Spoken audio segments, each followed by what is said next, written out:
مالك يوم الدين إياك نعبد وإياك نستعين اهدنا الصراط المستقيم صراط الذين أنعمت عليهم غير المغضوب عليهم ولا الضالين. صلوا على محمد وآل محمد. اللهم صل على محمد وآل محمد. Inshallah, before we begin, as it was announced, The Majlis is dedicated to the school. Zainab Baker Ali will be part in Australia. May Allah Tabaraka wa Ta'ala grant him the shafa of Muhammad wa Ali Muhammad, inshallah.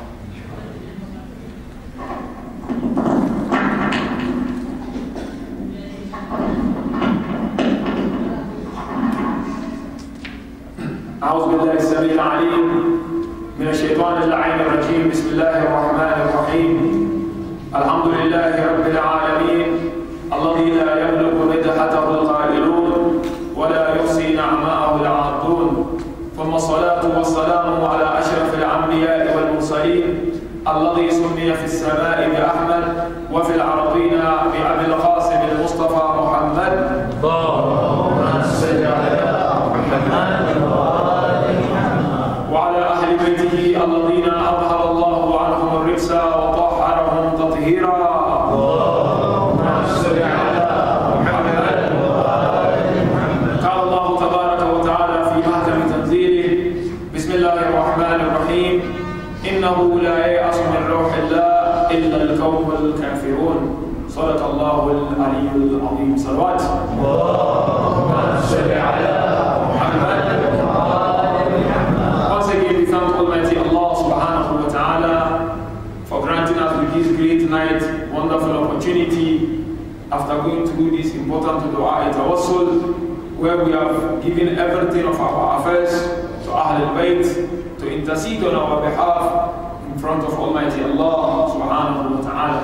We ask Allah Azza wa Jalla to accept the dua on our behalf, inshallah.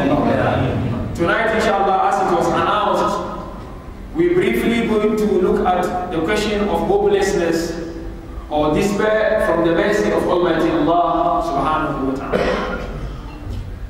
As you know, sometimes you may find yourself in a situation, in a condition where you will realize that you're making a lot of dua and you're not getting what you want. If you don't take care, you might become hopeless and you might despair from the mercy of Allah subhanahu wa ta'ala. Therefore, I realize it's very, very important to discuss this subject tonight with you, inshallah. You realize that Islam is a very, very organized religion, in the sense that Almighty Allah Tabaraka wa Ta'ala taught us in glorious Quran and in all the teachings of our beloved Prophet and Ahl al-Bayt how to establish relationship with Allah, how to please Almighty Allah Subhanahu wa Ta'ala. And at the same time, Islam taught us what if we do, it will trigger the anger or the punishment of Almighty Allah Subhanahu wa Ta'ala. Therefore, there are a lot of sins that Islam outlined either in Quran or in the teachings of Ahl al-Bayt or in the teachings of our beloved Prophet, that if you commit this particular sin, your punishment will be this. If you commit this sin, your punishment will be this. To such an extent, as we all know, there are sins, if you commit them and you die while indulging in those sins, you will not be forgiven of your shortcomings until you meet Almighty Allah subhanahu wa ta'ala on the day of Qiyamah. One of those sins without a shadow of doubt is Sheikh billah. When you associate anyone with Allah, we all know it is a type of sin. When you die while still committing an act, you will not get the mercy of Almighty Allah subhanahu wa ta'ala. And the other sin is what I want to talk tonight. Is to become hopeless. Is to despair from the mercy of Allah. Is to say, no, now where I've reached, there is nothing that can be done. I don't think I will make it. This sickness that I have, I don't think I will get cured. Because why? I've tried every doctor, even specialist came and looked after me, and yet I'm not cured. Therefore, I'm not going to be cured. Or maybe poverty, that you tried every nook and cranny, everything in your life, and things are not coming right. Here in Islam, we are told that after shirk billah, the next row of a sin is to despair from the mercy of Almighty Allah subhanahu wa ta'ala. To become hopeless or hopelessness, it is regarded as one of the greatest sins in the eye of Almighty Allah subhanahu wa ta'ala. That is why when we look at the teachings of Ahlul Bayt, we are told that there are certain things that cause one to become hopeless in his life. They said one of the things is that is lack of proper belief in the generosity of Allah and in the infinite mercy of Almighty Allah subhanahu wa ta'ala. Once one does not have that proper belief in those mercies of Allah, they become hopeless. You realize in the dua of Rajab, which we inherited from Imam Ja'far al-Sadiq salawatullahi wa salamuhu alayhi. Allahumma salli ala Muhammad wa ala Muhammad. We every year when we recite this dua, and we always remind one another of this dua. In that dua we say, Ya man yu'ti man sa'ala, wa ya man yu'ti man lam yas'aluhu wa man lam ya'rifuhu, tahannunan minhu wa rahmah. Oh, the one who gives to the one who calls on him, and oh, the one who gives to the one who does not call him, oh, the one who gives to the one who knows him and who does not know him. He said it is as a result of his affection and mercy to us. Therefore, in Islam, to despair from the mercy of Allah and to become hopeless that nothing will happen to me, I will not get what I want, it is as a result of a weakness in your belief in the mercy of Almighty Allah subhanahu wa ta'ala. That is why when you go to Quran regards hopelessness as one of the attributes of the infidels, those who do not believe in Allah. Allah regarded it as an attribute to kafir, where Almighty Allah said, إِنَّهُ لَا يَيْأَسَ مِنْ رَحْمَةِ اللَّهِ إِلَّا الْقَوْمُ الْكَافِرُونَ. He does not despair except those who do not believe in Allah. So if you despair from the mercy of Allah, you are regarded as someone who does not believe in Allah subhanahu wa ta'ala. And if you look at the riwayah of Ahlul Bayt salawatullahi wa salamuhu alayhi, Allahumma salli ala Muhammad wa ala Muhammad. Imam Ja'far Sadiq said, hopelessness is one of the greatest sins. Imam said hopelessness is immediately after shirku billahi subhanahu wa ta'ala. When Imam said if you die as a result of being hopeless, you die as a result of despairing from the mercy of Allah, and that stresses you until you go to Allah, you will not be forgiven of your sins that you have done. Therefore, if you become hopeless, you should know that it is a greater sin in the eye of Almighty Allah subhanahu wa ta'ala. You look at how Allah tabarak wa ta'ala deals with us in life. We all know there is a system that Allah deals with us to do it. The system is the system of cause and effect. That if there is cause of something, you will see the effect of that. That is the system all of us are familiar with. And Allah tabarak wa ta'ala in the affairs of our dunya and the affairs of our akhirah, He makes sure that is the system that is working in our lives. I mean, example, when you look at the affairs of our life, dunya, for instance, if someone comes to you and tells you that my stomach is full, I'm satisfied, what comes to your mind? It means he has eaten food. Because you know, food is the cause of filling the stomach. If there is no food, the stomach will not be filled. So if someone tells you, I'm satisfied, the moment he tells you what comes to your mind is that he has eaten something. Number two, if you see somebody rich, very rich, and his life is very smooth, what comes to your mind? It means he's having business, or somebody is helping him through his business. No matter what, there must be the cause for him to become rich. We say, for instance, somebody is cured out of his sickness.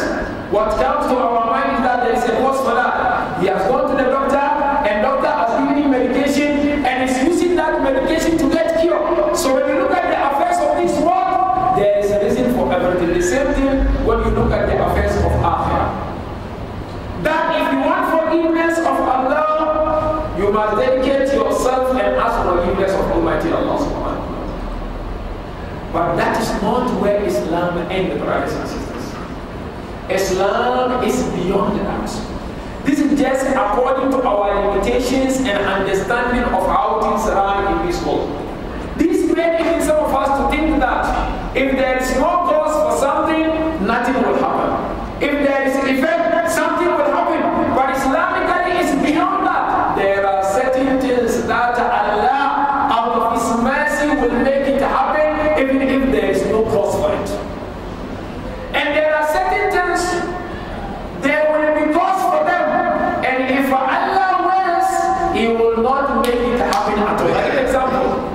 One example is, they put Nabiullah Ibrahim into fire. We don't believe it was his father. It was an uncle, because the father of a prophet or imam has to be believer. Now they place Ibrahim, and the normal circumstance cause and effect. When there is fire, there must be a flame. Somebody must burn. Cause, effect. They told us every effect has a cause and every cause has an effect. Now when they place Ibrahim into fire, you will all expect that Ibrahim has to burn. But now when Allah says, Ya naru kuni bardan wa salam, only when Allah addressed the fire became cold for Ibrahim alayhi salatu wasalam. Here ulama are saying that Allah, out of His mercy, He surpassed the principle of cause and effect.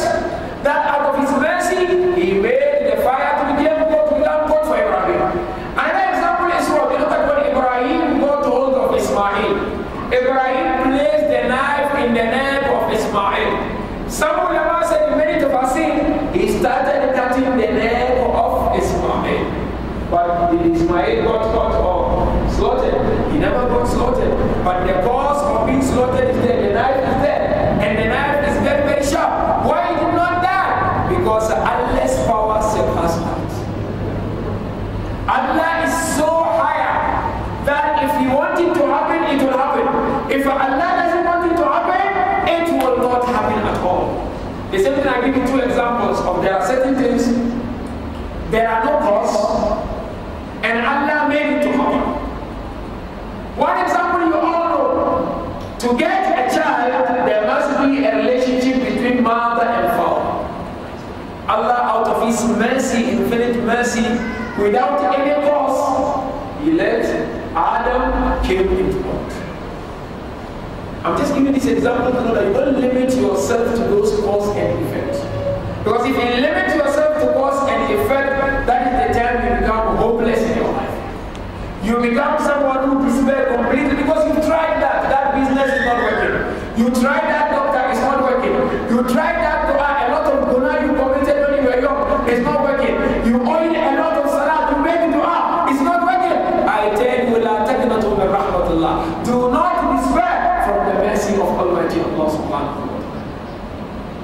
If you despair, it is a greater sin in the eye of Almighty Allah. And that is capable of taking you to fire, not the sin that you committed against Almighty Allah subhanahu wa ta'ala.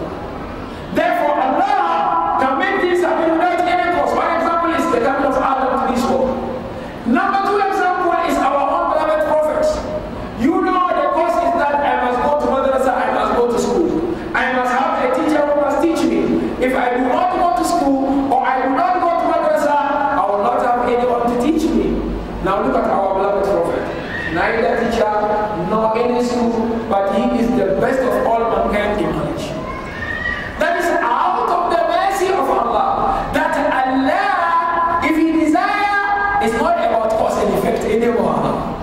Kun fayakun, Allah said, innama amruhu idha arada shay'an an yaqula lahu kun fayakun. Be, and it is. Yes, you cannot become lazy. You have to make an effort. Now I'm trying to say you will make that effort. You will look for that job. You will look for that mercy. If it doesn't come, don't despair from the mercy of Almighty Allah subhanahu wa ta'ala. If you despair, then that is the beginning of your failure, and you have to wait for the punishment of Almighty Allah subhanahu wa ta'ala. You look at many people. That is why we are told in Islam, if you are a believer and someone is not a believer, do not mock at that person or tease that person. Do not laugh at you will go to Jahannam. You will go to fire. They say that is not one of the qualities of a saved person in Islam. Because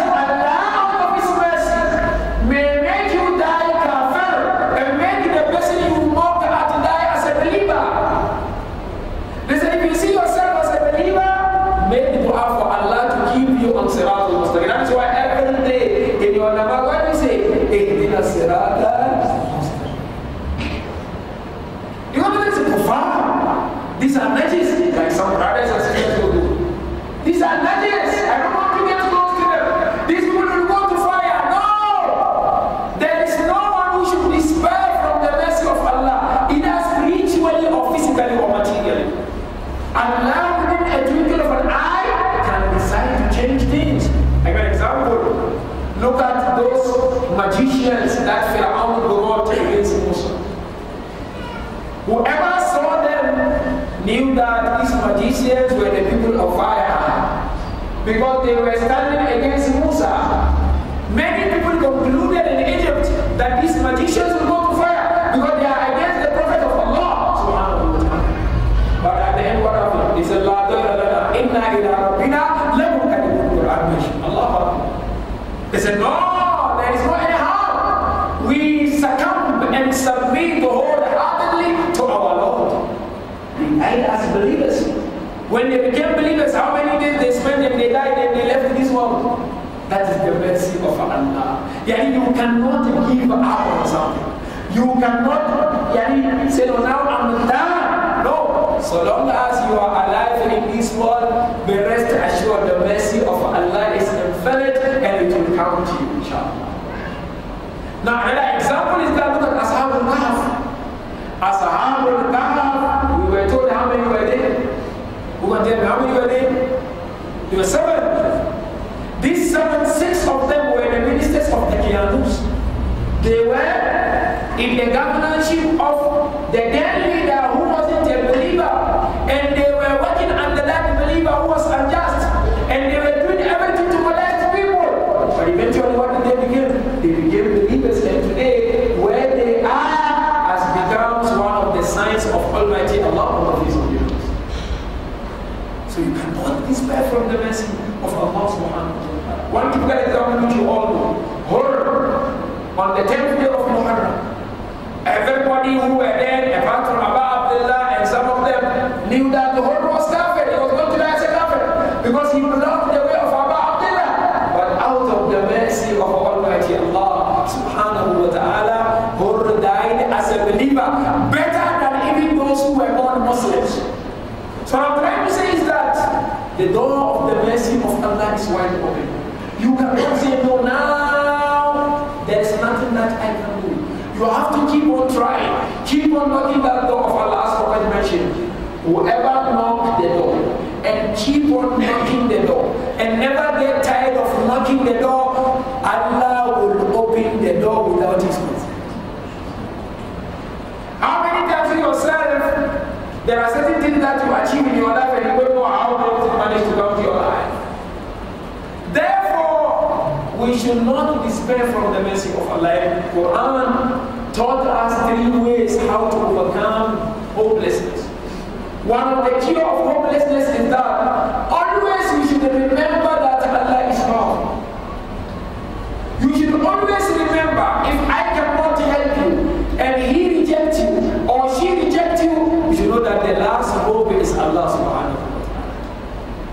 Number 2, you should always remember, one way or the other, sometimes in your life, there were problems that you were in, and out of blue, you went out of that problem without doing any effort. Once you remember that, then you know that Allah Ta'ala is there. And the 3rd one is that, you look at the example that Allah used in Quran. One example is about Ibrahim getting a child. You know, Islamically we are told Prophet Ibrahim والسلام, was 120 years. Some said he was 112 years. And the wife, they said she was, some said 90, some said 99. At this age, nobody will expect you to have a child anymore. Nobody will expect you, but these prophets of Allah looked at how they humbled themselves and made dua, because they knew the last hope is Allah. If you what you know in your naked eye, physical eye, is not going to work, don't despair from the mercy of Almighty Allah subhanahu wa ta'ala. Ibrahim 120 or 112, she's 99. Who will give them To such an extent, the wife even said, أَعَلِمُ وَهَذَا بَعْلِ شَيْخَ إِنَّ هَذَا لَشَيْءٌ عَجِيبٌ. Will I bear a child when my husband is on? This is really amazing and astonishing. I cannot believe that. But now when Allah gave the son, what did he say? أَتَعْجَبِينَ مِنْ أَمْرِ اللَّهِ. Are you surprised of the order and the decree of Allah? So therefore, don't lose hope. Hope is there. The only time you forget it is when you go to the grave. And another example is Zakaria alayhi salam. Look at Zakaria. Zakaria, ulama told us in Islam, he was also 99 years Zakaria. And by then he had no son. There was nobody with Zakaria. Zakaria had to make it to a church of the Maryam, where the whole stories were revealed.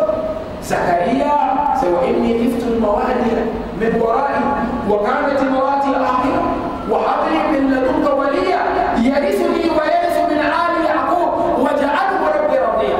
He said, yes, I am old, Ya Allah, I am old. And I know I'm old and my wife is old. She cannot bear a child anymore. But I know your mercy is there, Ya Allah. Bless me with a child so that that child can inherit me and represent me after my departure. فَبَشَّرْنَاهُ بِغُلَامٍ حَلِيمٍ. Allah said that we blessed him with a child who is patient and humble. Last example is what look at Ayub alayhi salatu wasalam.